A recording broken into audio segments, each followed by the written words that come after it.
Bismillahirrahmanirrahim. Assalamualaikum warahmatullahi wabarakatuh. Waalaikumsalam warahmatullahi wabarakatuh. Bismillahirrahmanirrahim. Alhamdulillahi rabbil alamin. Wa sallallahu ala khairi khalqihi ajma'in, Muhammadin wa alihi at-tayyibin at-tahirin. Allahumma salli ala Muhammadin wa ali Muhammad. Ikhwan wa akhwat sekalian, alhamdulillah pada siang hari ini kita bisa melanjutkan tadabbur kita, renungan kita atas ayat-ayat surat Ibrahim yang beberapa ayat pertamanya sudah kita bicarakan. Kita akan lanjutkan pada ayat ke-8 hingga beberapa ayat ke depan. Pada ayat-ayat sebelumnya ada poin penting yang ditekankan dan dipertegas di dalam ayat-ayat tersebut, yaitu tentang pentingnya bersyukur kepada Allah Subhanahu wa ta'ala dan janji Allah bahwa barang siapa yang bersyukur, Allah akan menambah untuknya nikmat, dan sebaliknya orang yang ingkar akan nikmat Allah, Allah akan beri sanksi melalui penyebutan inna azabi la syadid, sesungguhnya siksaku amat pedih. Beberapa keterangan terkait dengan syukur sudah kita bicarakan pada pertemuan yang lalu, dan ayat-ayat ini seperti telah kita ketahui bersama dalam rangkaian ayat-ayat yang berbicara tentang Nabi Allah Musa dan dakwah beliau kepada kaumnya, di mana Allah memerintahkan agar Musa mengingatkan kaumnya akan nikmat-nikmat Allah dan nikmat teragung yang Allah karuniakan kepada Bani Israel ketika Allah mengutus Musa dengan agenda besar menyelamatkan mereka dari kezaliman Fir'aun dan bala tentaranya. Kemudian pada ayat ke-8 Allah berfirman menceritakan ucapan Nabi Allah Musa kepada Bani Israel. Wa qala Musa, dan Musa berkata, in takfuru antum wa man fil ardi jami'a, apabila kalian dan seluruh yang ada di muka bumi ini ingkar kepada Allah, kufur kepada Allah, tidak mensyukuri nikmatnya, tidak mentauhidkan Allah, tidak mengikuti ajarannya, fa innallaha la ghaniyyun hamid, sesungguhnya Allah maha kaya lagi maha terpuji. Ini lanjutan ucapan Musa mengingatkan Bani Israel betapa kalian telah mendapatkan nikmat yang begitu besar ketika Allah mengutus Musa kepada mereka. Nabi Allah Musa mengingatkan mereka akan nikmat itu dan memperingatkan mereka jangan sampai mengingkari nikmat-nikmat itu.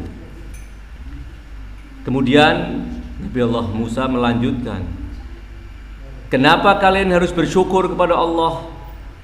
Bukan karena Allah mengharapkan dan akan mendapatkan keuntungan dari syukur kalian.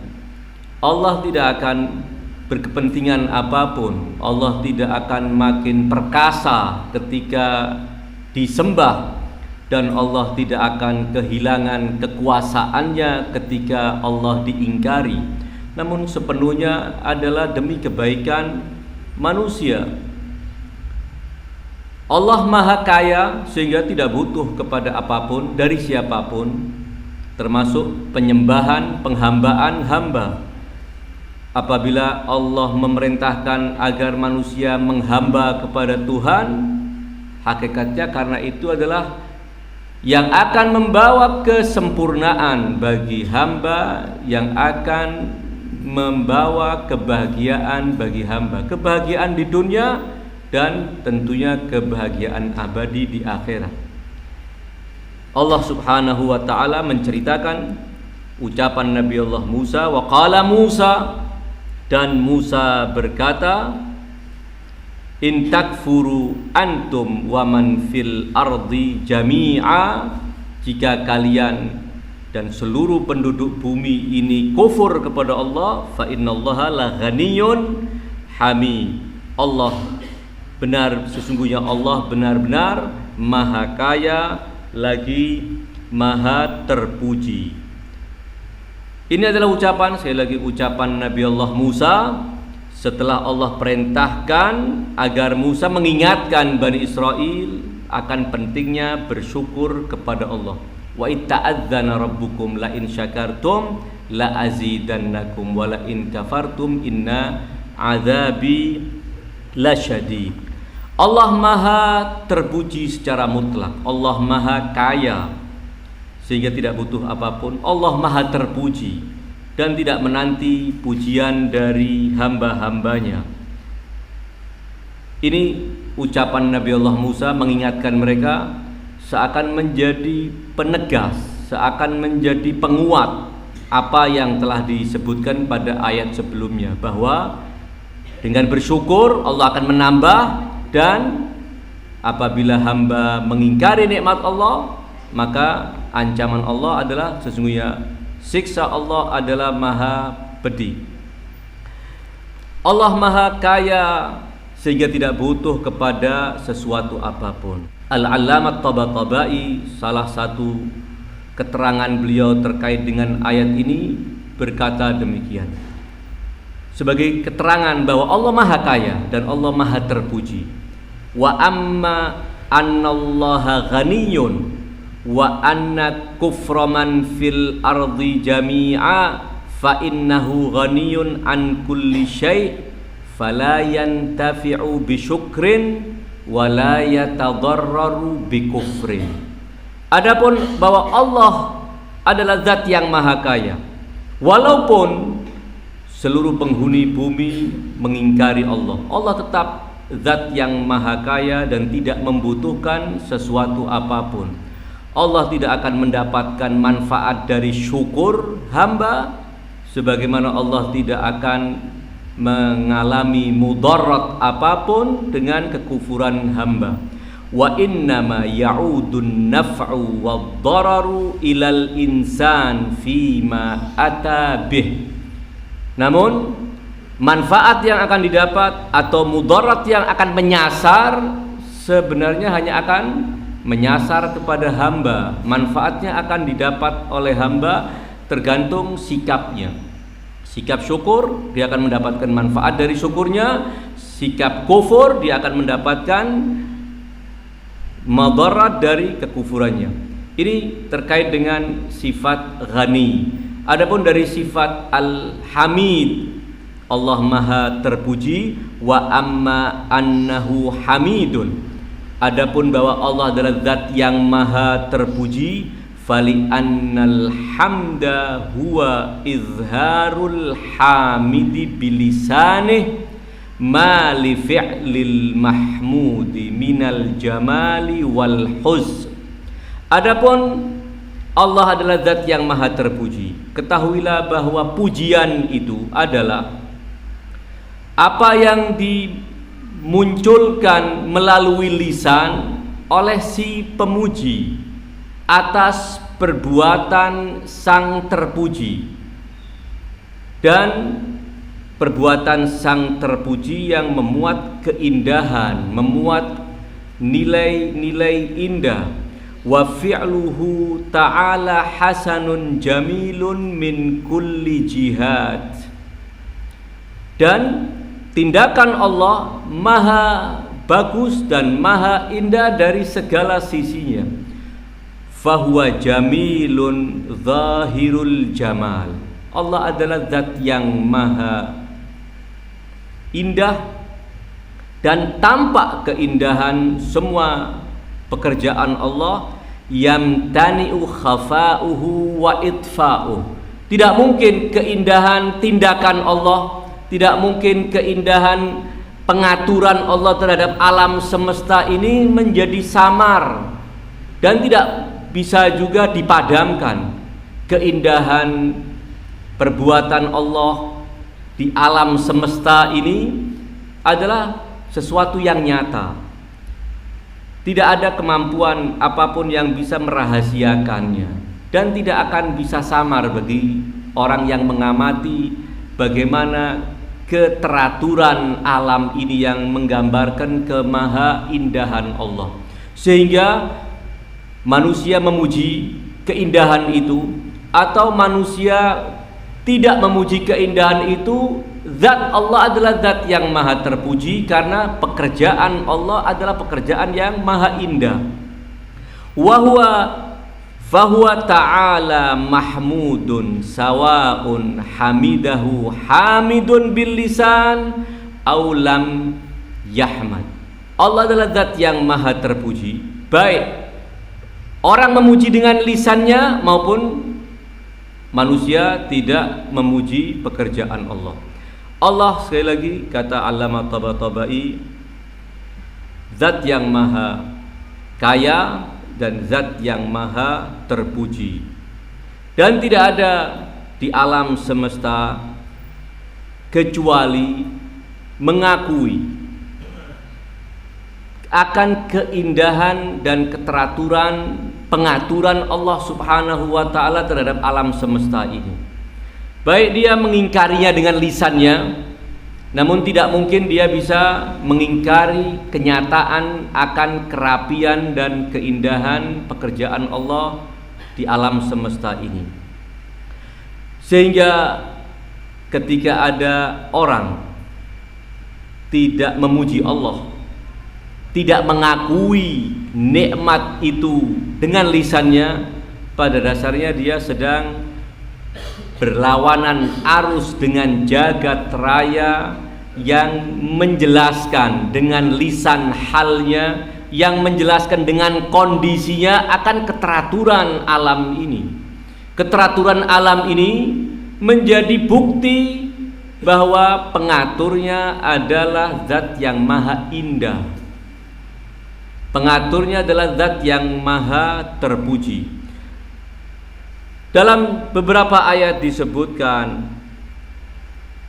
bahwa alam semesta ini, semua yang ada di alam semesta ini, dari ciptaan yang terbesar sampai ciptaan yang paling kecil yang tidak bisa dilihat dengan mata telanjang, semua telah memuji Allah dan mensucikan Allah dari kekurangan.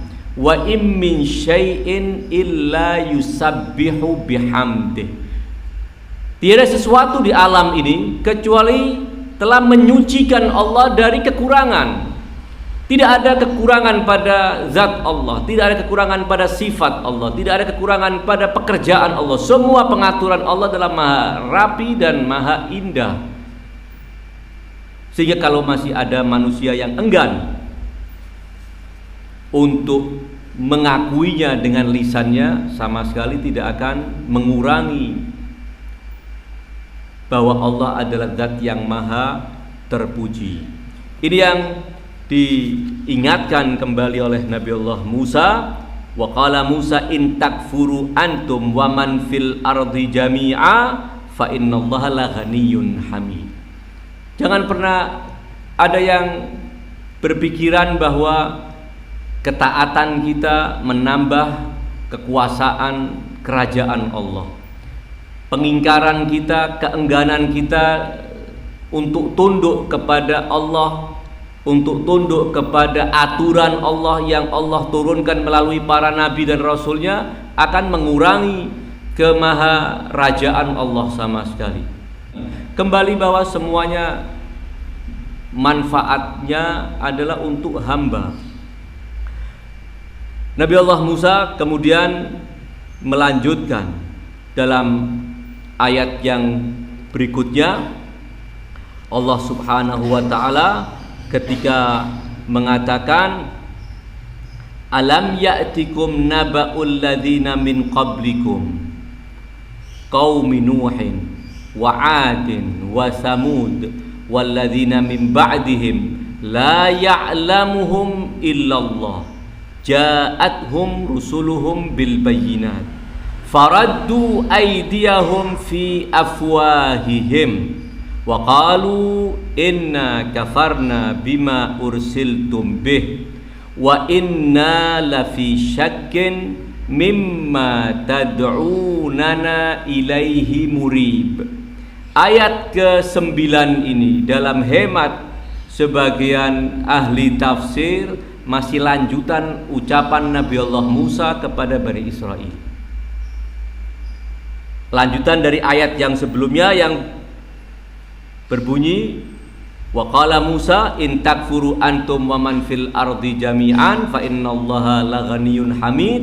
Ayat ini adalah masih lanjutan ucapan Nabi Allah Musa menurut hemat sebagian ahli tafsir. Sebagian ahli tafsir yang lain mengatakan ini bukan lanjutan omongan Nabi Allah Musa kepada Bani Israel, bukan lanjutan nasihat Nabi Allah Musa, peringatan Nabi Allah Musa kepada Bani Israel. Namun ini adalah ayat firman Allah yang disisipkan di celah-celah cerita tentang Nabi Allah Musa untuk mengingatkan Bani Israel dan mengingatkan kita semua yang pernah membaca ayat ini atau mendengar ayat ini.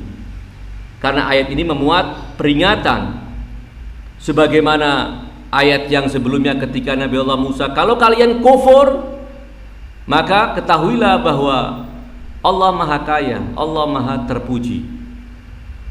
Setelahnya diceritakan kelompok-kelompok umat manusia yang kufur dan bagaimana kesudahan mereka. Diceritakan. Jadi kalau kita ikuti pendapat sebagian ahli tafsir yang mengatakan ini lanjutan dari ucapan Nabi Allah Musa, berarti Nabi Allah Musa mengingatkan Bani Israel, kalian jangan sekali-kali melakukan apa yang dilakukan oleh kaum-kaum sebelum kalian yang ingkar kepada Allah, tidak syukur akan nikmatnya, dan akibat dari itu adalah mereka dibinasakan oleh Allah Subhanahu wa ta'ala. Kalau kita terima pendapat yang kedua bahwa ini bukan ucapan Nabi Allah Musa, pengertiannya juga tidak akan berubah. Namun alamat pembicaraannya adalah tidak terkhusus kepada Bani Israel, namun untuk semua. Allah mengingatkan kita bahwa perhatikan bagaimana nasib kaum-kaum yang ingkar kepada utusan-utusanku. Kembali bahwa kita akan coba renungkan beberapa bagian dari ayat ke-9 ini. Alam ya'tikum naba'ul ladzina min qablikum qaumi nuhin wa 'adin wa samud. Tidakkah telah datang kepada kalian naba'ul ladzina min qablikum, berita tentang orang-orang sebelum kalian, yaitu siapa? Kaumnya Nuh, kaum 'Ad dan kaum Samud. 3 contoh dari kaum-kaum yang membangkang kepada utusan Allah dan kemudian mereka dibinasakan oleh Allah Subhanahu wa ta'ala. Pertama yang perlu kita ketahui dari ayat ini adalah kata naba yang biasa diterjemahkan dengan berita, sehingga punya pengertian yang sama dengan kata khabar. Namun dalam bahasa Arab kata naba memiliki tambahan pengertian, tidak sekedar berita, namun berita yang penting, berita yang berbobot, berita yang memang punya nilai, tidak asal berita. Karena dibedakan dari sekedar khabar. Kalau khabar berita baik penting maupun biasa-biasa saja disebutnya dengan khabar. Namun kalau sesuatu itu penting, maka bahasa Arab mengungkapkannya dengan kata naba. Amma yatasaalun anin naba'il azim. Ya. Jadi berita tentang kebangkitan, tentang kiamat, itu adalah berita penting. Amma yatasaalun anin naba'il azim. Karena sesuatu yang penting, apa yang bisa kita bayangkan tentang hari kiamat? Sesuatu yang sangat penting. Kesudahan dari alam semesta, kehidupan umat manusia di alam di bumi ini akan berakhir dengan kiamat, dan setelah kiamat akan ada kesudahan yang abadi, baik nikmat yang abadi maupun siksa yang abadi. Jadi berita yang penting itu disebut dengan naba. Demikian juga berita tentang kedatangan Nuh di tengah-tengah kaumnya, membawa syariat, bagaimana beliau berdakwah dan bagaimana sebagian besar dari kaumnya menentang, dan kemudian Allah turunkan siksa atas mereka. Demikian juga kaum Ad dan kaum Samud, di mana cerita-cerita tentang mereka walaupun sudah banyak terselimuti dengan dongeng-dongeng yang tidak benar, namun paling tidak cerita tentang mereka itu akrab didengar oleh masyarakat Arab saat itu. Sehingga ketika dibawakan sebuah peringatan, tidakkah kamu mengetahui berita tentang kaumnya Nuh, tentang kaum Ad, tentang kaum Samud? Tentu mereka akan punya bayangan bahwa pernah mendengar ada satu kaum yang kemudian dibinasakan oleh Allah Subhanahu wa ta'ala. Dari sini kita ketahui bahwa ayat ini ingin mengarahkan kita untuk menyadari bahwa berita tentang para nabi dan penentangan kaumnya yang kemudian berakhir dengan diturunkannya siksa adalah berita besar, ya, yang harus mendapat perhatian dari kita, agar kita juga tidak melakukan hal yang sama, agar tidak mengalami nasib yang sama dengan yang mereka alami. Sekedar menyebutkan kaum Nuhin wa Adin wa Samud, sekedar menyebutkan contoh. Tentu banyak kaum-kaum yang telah Allah binasakan selain yang telah disebutkan. Karenanya ayatnya kemudian mengatakan setelah kaum Nuhin wa Adin wa Samud walladzina min ba'dihim la ya'lamuhum illallah, dan kaum-kaum yang setelah mereka yang tidak diketahui detail sejarah mereka kecuali oleh Allah Subhanahu wa ta'ala.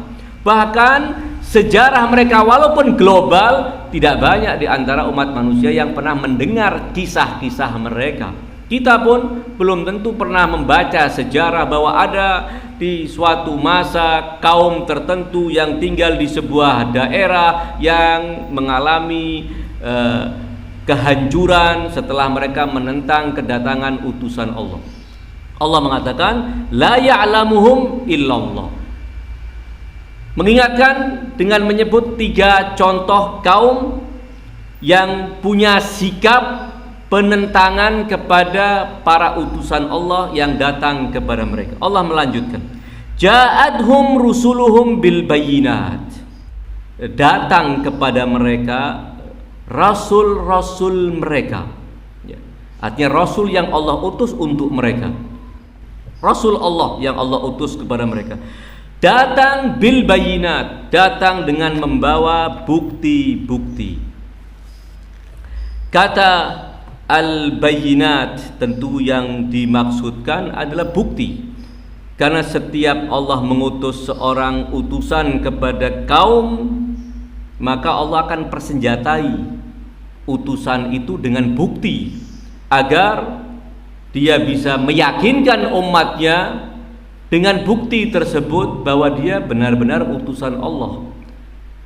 Demikian juga kaumnya, agar kaum itu bisa menerima kedatangan sang Rasul, bisa menerima klaim kerasulan sang Rasul atas dasar bukti, bukan atas dasar mengikuti secara buta, namun atas dasar bukti. Jadi bayinat, bukti yang kita istilahkan dalam ilmu teologi disebut dengan istilah mu'jizat. Bukti itu mu'jizat. Namun dalam istilah Quran, kata mu'jizat tidak pernah dipakai untuk pengertian itu. Yang dipakai adalah bayinah, ayah, ayatun atau bayinatun.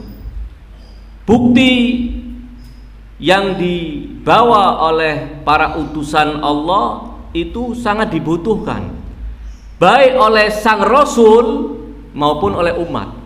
Sama-sama membutuhkan. Bagaimana seorang Rasul bisa meyakinkan mereka bahwa dia adalah utusan Allah yang mendapatkan wahyu dari Allah tanpa membawakan bukti apapun? Karena klaim kenabian ujung-ujungnya apa? Meminta umat untuk mengakui, pertama, menuntut umat untuk mengikuti dan menaati, menuntut umat untuk patuh secara total kepada orang yang mengaku dirinya sebagai utusan Tuhan. Lalu mana mungkin klaim yang sebesar itu dengan konsekuensi yang juga sangat besar itu tidak disertai dengan bukti? Karena itu tidak akan diterima, dan sang Rasul juga akan kesulitan meyakinkan kaumnya. Oleh karena itu, setiap Rasul yang Allah utus kepada kaumnya selalu diberikan bukti, diberikan tanda yang bisa meyakinkan kaum bahwa orang yang mengklaim dirinya sebagai nabi ini benar-benar nabi. Nabi itu artinya apa? Nabi artinya orang yang mendapatkan wahyu. Orang yang mendapatkan wahyu itu berarti dia memiliki komunikasi ghaib dengan Allah Subhanahu wa ta'ala. Sesuatu yang di luar kebiasaan yang terjadi, terbukti ratusan juta umat manusia tidak memiliki kontak komunikasi dengan Allah, tidak mendapatkan wahyu dari Allah. Hanya manusia-manusia pilihan di sepanjang sejarah umat manusia. Dari total miliaran umat manusia, para nabinya hanya sekian ratus ribu orang saja. Kita bisa bayangkan berarti pengecualian dari total umat manusia. Ini berarti di luar yang biasa berlaku. Sang nabi itu sedang mengklaim, saya punya kekuatan yang dengan kekuatan itu saya bisa mendapatkan wahyu dari Allah Subhanahu wa ta'ala. Atau dengan kata lain, Allah telah memberikan wahyu itu kepada saya, sementara yang lainnya tidak mendapatkan wahyu. Yang lainnya juga tidak bisa merasakan. Ketika sang nabi mendapatkan wahyu, dia tidak bisa merasakan. Sehingga untuk memastikan benar atau palsu klaim ini, maka perlu didatangkan sebuah bukti. Bukti itu yang nanti akan dijadikan ukuran untuk memastikan bahwa klaim sang nabi yang mengaku punya kontak hubungan yang gaib ini, yang di luar kebiasaan yang berlaku, itu wajar saja bisa terjadi. Karena dia juga bisa mendatangkan sesuatu yang juga di luar kebiasaan yang berlaku. Maka sesuatu yang di luar kebiasaan yang terjadi itu namanya mu'jizat dalam bahasa teologi Islam. Dengan itu ketika dia mengatakan bukti saya seorang nabi yang punya kontak hubungan dengan Allah, buktinya saya juga bisa melakukan sesuatu yang tidak bisa dilakukan oleh siapapun. dan itu tidak mungkin bisa saya lakukan kecuali dengan kekuatan Allah Subhanahu wa ta'ala. Kalau yang ini bisa saya lakukan, berarti yang klaim pertama saya mendapatkan wahyu, bisa juga terjadi. Lalu atas dasar apa kamu mengingkari yang pertama sementara kamu menyaksikan bukti yang kedua ini? Karena kalau sama-sama di luar kebiasaan, kalau satu saya bisa lakukan, untuk yang kedua, untuk yang ketiga, untuk yang keempat bisa saya lakukan. Semuanya tentu atas izin Allah Subhanahu wa ta'ala. Insyaallah poin ini nanti akan kita sedikit perjelas setelah kita lanjutkan pembicaraan kita. Ja'atuhum rusuluhum bil bayyinat. Bukti-bukti. Tidak ada seorang nabi datang kepada kaumnya tanpa membawa bukti. Tidak ada. Alaihal. Kenapa mukjizat itu penting? Karena mukjizat itu yang akan bisa membuktikan kebenaran klaim kerasulan dan kenabian seseorang. Tampaknya dia tidak bisa membuktikan. Dan ketika dia tidak bisa membuktikan, jangan disalahkan kalau umat tidak mau menerima. Justru kalau ada seorang yang datang mengaku sesuatu yang berupa hubungan dengan Tuhan dengan sederetan konsekuensi serius, meminta total kehidupan kita harus kamu serahkan kepada dia, ketaatan semuanya harus dimanage oleh dia, kamu harus nurut 100% dengan saya. Ini kan berarti meminta total kehidupan kita apa kata dia, kan begitu. Lalu kita mengatakan, oh ya saya percaya, tanpa meminta bukti. Kata Ibn Sina, kalau ada orang menerima klaim orang lain tanpa bukti, dia telah keluar dari fitrah kemanusiaannya. Oleh karena itu, ketika Allah menceritakan para nabi, para rasul, selalu dijelaskan bahwa ada permintaan dari kaum-kaum mereka kepada para nabi itu meminta mukjizat, meminta bukti. Dan sama sekali Allah kemudian tidak menyalahkan mereka. Kenapa kamu kok tidak percaya sih? Kok pakai minta-minta bukti? Tidak demikian. Justru Allah mengapresiasi dalam tanda kutip, membenarkan permintaan bukti dari kaum-kaum itu. Yang kemudian dikecam adalah ketika meminta bukti yang tidak ada relevansinya dengan klaim ini. Katakan ada seorang mengklaim dirinya sebagai dokter, kemudian ya kalau kamu memang dokter, coba itu ada kulkas saya rusak, kamu betulkan bisa tidak? Tidak ada hubungannya, saya bukan teknisi sehingga saya harus bisa membetulkan kulkas atau yang sejenisnya. Seorang datang mengaku dirinya sebagai insinyur, ya kalau begitu kamu bisa tidak membuat syair yang indah? Apa hubungannya? Saya bukan seorang sastrawan, kan begitu. Meminta bukti yang tidak relevan ini yang ditentang. Dan biasanya kaum-kaum yang meminta-minta kepada nabi-nabi yang datang, meminta bukti yang tidak ada kaitannya, itu sekedar untuk menentang. Karenanya kemudian dikecam oleh Allah Subhanahu wa ta'ala. Ketika Rasulullah datang kepada kaumnya, mereka mengatakan kalau kamu benar nabi, mestinya kamu itu orang kaya yang punya kebun-kebun kurma, kebun-kebun anggur yang di bawahnya ada sungai-sungai yang mengalir. Intinya kamu harus miliarder. Apa hubungannya kekayaan materi dengan kekayaan spiritual? Itu apa hubungannya? Permintaan itu yang kemudian diabaikan. Alai hal kembali bahwa setiap rasul ketika datang kepada kaumnya selalu disertai dengan bayinat. Ja'atuhum rusuluhum bil bayinat, bukti-bukti yang nyata. Disebutkan dengan istilah bayinat dari kata yang menunjuk kepada arti jelas dan gamblang. Bayin, kalau bentuk muannas perempuannya bayinatun, bayinah. Ja'atuhum bil bayinat, para rasul itu datang dengan membawa bukti-bukti yang jelas. Bukti itu bahasa Arabnya ayatun. Bayinat artinya yang jelas. Kata ayatunnya tidak disebutkan. Yang disifati tidak disebutkan, hanya disebutkan sifatnya saja karena sudah jelas. Maksudnya adalah bukti-bukti yang jelas, tanda-tanda yang jelas. Jadi tidak ada kesamaran. Tidak ada seorang nabi utusan Allah datang kemudian tidak mampu membuktikan dirinya sebagai utusan Tuhan. Tidak ada celah apapun yang membuat mereka bisa ragu akan kebenaran klaim kenabiannya. Kalaupun kemudian ada yang meragukan, ketahuilah bahwa keraguan dia bukan muncul karena ketidakjelasan, namun muncul karena memang sikap menentang. Sikap menentang ini muncul banyak faktor yang melatar belakanginya, yang akan disebutkan juga pada lanjutan ayat ini. Ketika para rasul itu datang dengan membawa bukti-bukti yang jelas, apa sikap mereka? Faraddu aydiyahum fi afwahihim.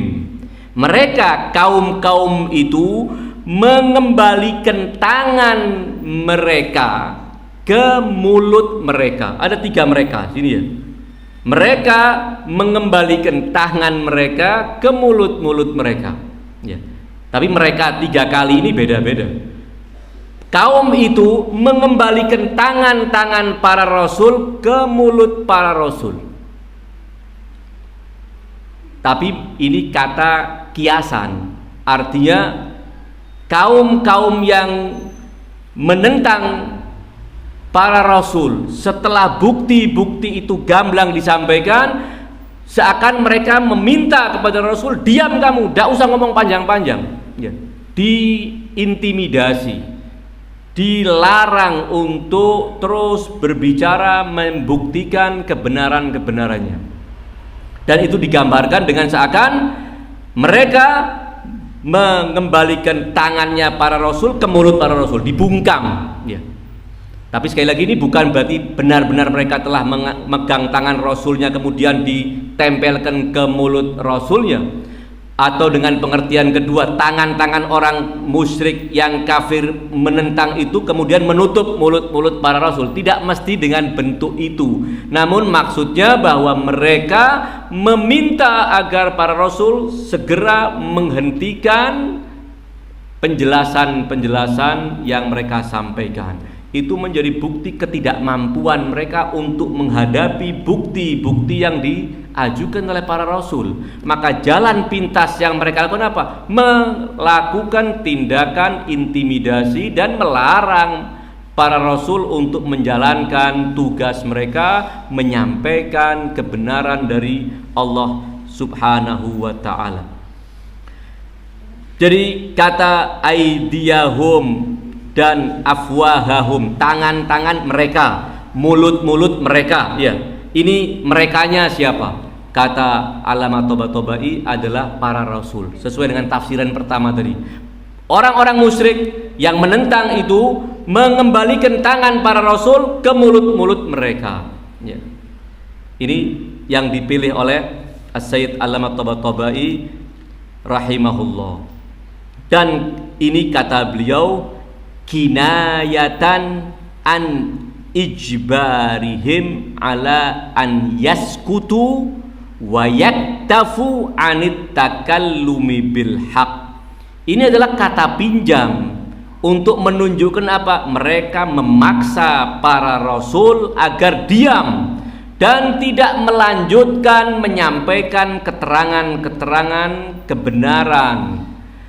Ka'annahum akhadhu biaidi rusulihim waradduha ila afwahihim. Jadi seakan karena mereka melarang para rasul, jangan ngomong lagi kamu, diam. Itu seakan mereka telah mengambil tangannya para rasul kemudian ditutupkan ke mulut para rasul. Ini seakan ingin mengatakan kamu sudah jangan lanjutkan berdakwah di tengah-tengah kami. Kami tidak mau mendengar omongan kamu. Alaihal, ini yang sikap yang ditampakkan oleh kaum rasul tersebut. Setelah itu, setelah mereka memaksa para rasul agar diam, tidak melanjutkan dakwah, tidak menjelaskan bukti-bukti kebenarannya, Mereka mengatakan, wa qalu, kata Allah, dan mereka berkata, inna kafarna bima ursiltum bih.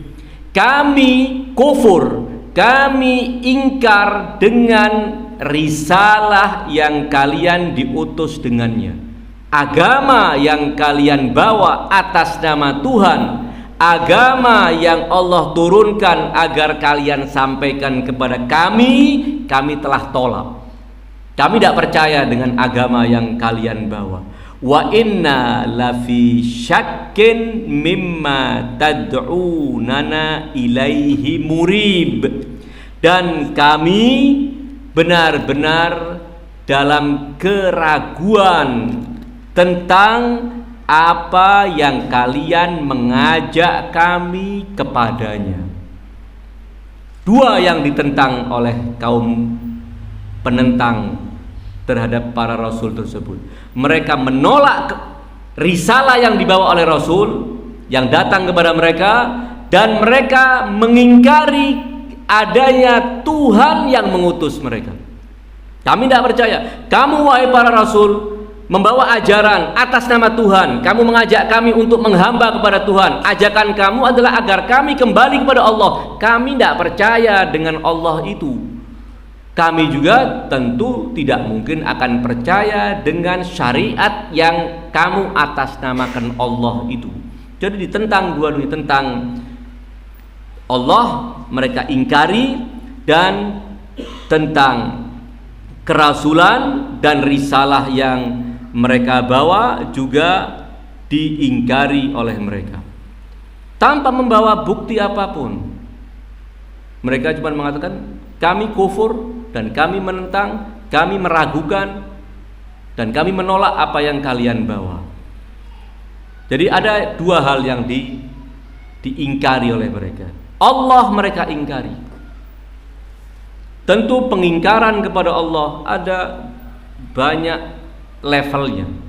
Sebagaimana mengimani Allah juga ada banyak levelnya.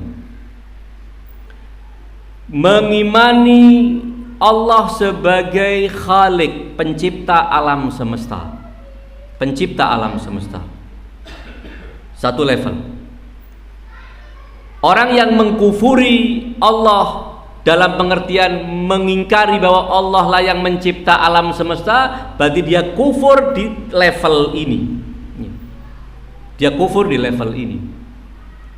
Kemudian ke level yang berikutnya, keimanan mengesahkan Allah bukan semata pada Allah sebagai Sang Maha Pencipta, tapi juga Allah Sang Maha Pengatur alam semesta.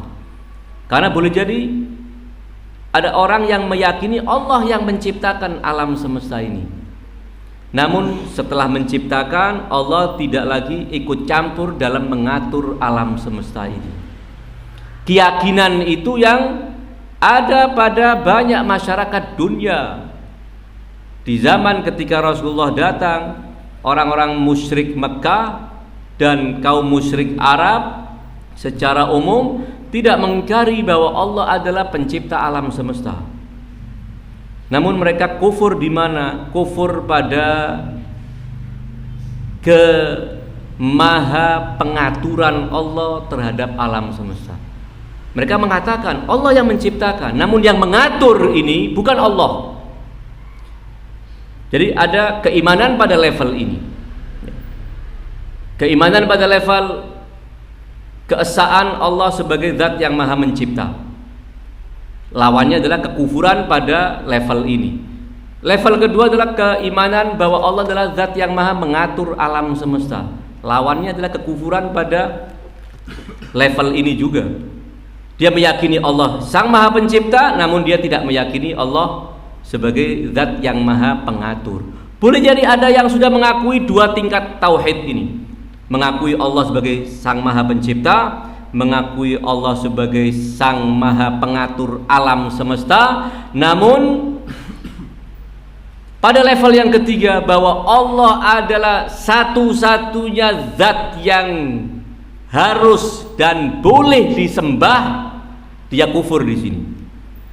Dia mengakui Allah adalah pencipta, namun yang boleh disembah tidak cuman Allah, tetapi juga dewa-dewa atau Tuhan-Tuhan yang juga punya otoritas untuk mengatur alam semesta ini. Itu keyakinan kaum musyrikin kan demikian. Sehingga harus ada semua level dari tauhid harus kita imani, sebagaimana juga seluruh level kemusyrikan atau kekufuran harus kita hindari. Sampai pada tahap-tahap yang berikutnya. Pada tauhid yang diistilahkan pada level kedua tadi itu, yang diistilahkan dengan tauhid fir rububiyah, tauhid dalam pengaturan alam semesta.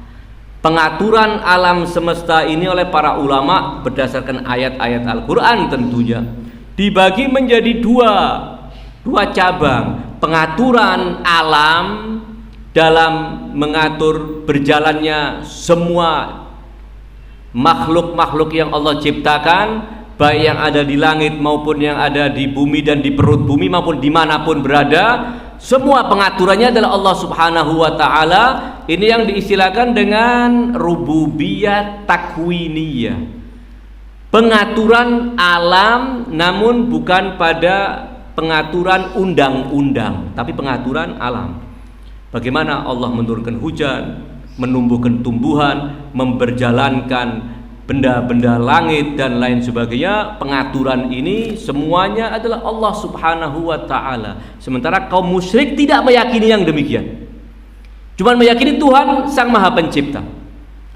Lalu setelah menciptakan, dilanjutkan pengaturan alam semesta ini oleh dewa-dewa yang lainnya, Tuhan-Tuhan yang lainnya. Dan Tuhan-Tuhan yang lainnya itu yang kemudian juga mereka sembah. Mereka sembah ya.